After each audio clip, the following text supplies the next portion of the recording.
Plastic recent developments, initiatives taken by paper mills, leading paper mills. One is Muzaffarnagar cluster and one is Kashipur cluster. That is Silverton Papers Limited, Muzaffarnagar, and Behel Paper Mills in Kashipur. They have gone for the incineration of plastic waste. So that reviews that their initiative as well as one coming initiative taken up by Indian Institute of Petroleum, Dehradun.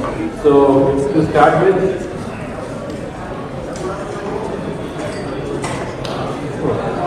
so as you all know, that plastic management is one of the big issue before pulp and paper industry. It is a global concern and a priority issue, and because plastic is non-biodegradable in nature, and it will actually plastics are more harmful to the environment than virgin products. Virgin products can only be recycled for 3 to 4 times or 2 to 3 times, because after every recycling, the fiber quality gets degraded, and 70% of the total plastic consumption is discarded as the waste. So you can say approximately the estimate is as per the research around 5 to 6 million tons per annum of plastic waste is generated in the country. So before initially coming to the topic, this demonstration of this plastic waste became what you call an agenda or a priority before pulp and paper mills because of the amendment in the Plastic Waste Management Rule 2022 that was recently last year, where the major features or guidelines about this was that a minimum 50 micron thickness should be there in the plastic. Expect the duration earlier was only for the municipal area, but now it has extended to rural. That is in pan India this applies, and to bring the responsibilities of both producers as well as the generators in the plastic waste management system to collect the plastic waste, that is extended producer responsibility. And to introduce the collection of plastic waste, they introduced the plastic waste management fees, and which has to say all the importers, producers of plastic bags, etc. have to re-register themselves, and to promote the use of plastic waste for this guidelines promote the use of plastic waste for road construction, energy recovery, or waste to oil, which is the topic of our presentation today. And that's why we have selected these two mills which came up with this what we call pioneer technology. And all institutional generator of plastic waste shall segregate, store and waste generated by them as per solid waste management rules, and hand over the segregated waste to authorized waste processing or disposal facilities. According to this amendment, the plastic waste has been categorized in 4 categories. Category 1 is the rigid plastic, second is the flexible, the third is multi-layered plastic, and the fourth is the plastic sheet used for packaging. So what is the, so in nutshell, the major features or focus of this are that it provides instructions on accepted producer responsibility. It encourages development of new alternatives to plastic, and focus to promote circular economy and of reuse, refurbishing and recycling. It aims for reduction in the plastic waste in the country, and also target for protecting aquatic system and plastic waste from this plastic waste. And its focus is to invoke responsible behavior from the customers also and citizens. So coming to now our entry of our industry, as you know, there are 500 about reported pulp paper mills operating in the country with approximately 25 million tons of paper production. 75% is the average acceptable figure from the production comes from recycled fiber, and around 3.3 to 5.5 lakhs, that is 1.5 to 2.5% of the waste paper consumption per annum plastic is generated by these mills.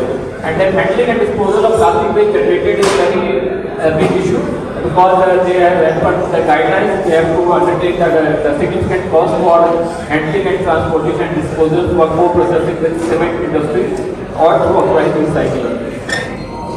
This is a general, as everybody knows, one of the craft paper mill, and the second is the writing and printing RCF-based paper mill, and the major plastic waste is generated during the cold screening or slotted screening of this during the process. So on an average, 1 to 1.5% of the per ton of paper is the plastic waste generated, which is stored in the loose form. The plastic waste, and this plastic waste has a good calorific value to 2000 to 3000 kilocalories per kg. And due to significant calorific growth, it has the potential for use as energy and can be burned. However, burning till now was what we call a tricky issue because of the issues leading to emissions of oxides of sulfur and nitrogen, volatile organic compounds, dioxin and furan. Recently, as I told, two paper mills, one is Silverton, Silverton Papers Limited, and another is Muzaffarnagar, and Bell Petroleum in Kashipur have gone for this waste to energy boiler for installation of plastic waste with significant advantages.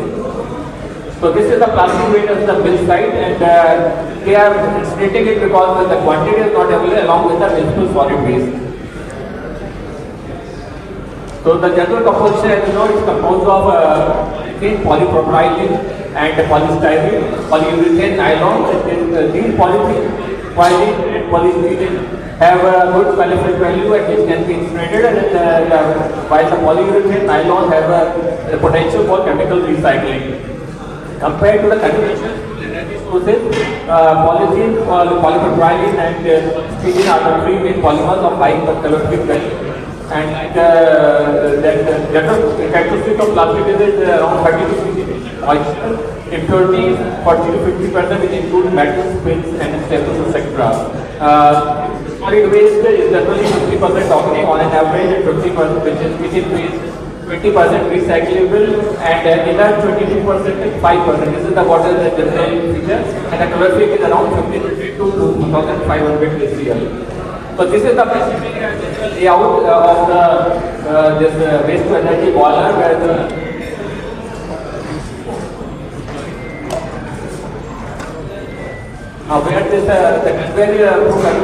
plastic and this municipal solid waste are added in the required optimized proportion depending upon the characteristics of the waste, and then they are sent to integrate in the boiler, which is basically followed by the main features about this is just a boiler like a different. Other feature is about the control of the emissions. So there is what we call a line hydrate to hydration system, where the sulfur dioxide is absorbed, then the activated carbon is insulated to reduce the dioxide response, and ammonia is added to control the NOx emissions, inhibit the NOx emissions because of the incineration of the municipal solid waste and plastic waste. So this is the waste to energy boiler which has been stored in these bins, and this is the furnace where the plastic waste is being incinerated. So the major stages of this system is basically drying, burning, and burn out. That is the end, and it is based on advanced reciprocating rate technology, and it has better controllability and efficient combustion. And there are air-cooled what we call reciprocating rate, which is providing the boiler for effective incineration and effective consumption of non-recyclable solid waste, such as plastic and municipal solid waste. And the combustion process, such as drying, ignition is carried out in the boiler on the grate itself. So there is low carbon loss in the bottom line. So that is the advantage of it. To avoid the high temperature flue gas corrosion, because the flue gas corrosion is very common. So the first pass is the factory line, and the flue gas generated from the combustion pass through heat recovery system, and the furnace is designed to ensure that complete combustion is provided at around 850 degrees centigrade with the composition of toxic gases or absorption of toxic gases like dioxin and furan. And the superheated coils are arranged to prevent the what we call the metal temperature beyond this permissible limit to control the corrosion due to chlorine. They are further passed to ionizer. Carbon monoxide, that is important for the boiler to control. So these are maintained through oversized air pores for complete combustion, and the heat from the burning is absorbed. Produces temperature, medium pressure, superheated steam. So this is the flue gas cleaning system, and this is the hopper to clear the boiler edge. And as I told, the sulfur dioxide is what you call removed through this hydrated line, and the bag filters are provided to arrest the particulates which are escaping, and Diaphragm activated carbon is introduced in the flue gas path to where absorption of dioxin of takes place. And this selective non-catalytic reduction technology, that is basically we add any ammonia like what you call reagent or chemical to absorb the anode, which is selectively absorb anode in presence of oxygen. Higher level, you have in boiler you have a what you call excess oxygen, but it is not affected by this combination of this. And ammonia is injected directly into the flue gas.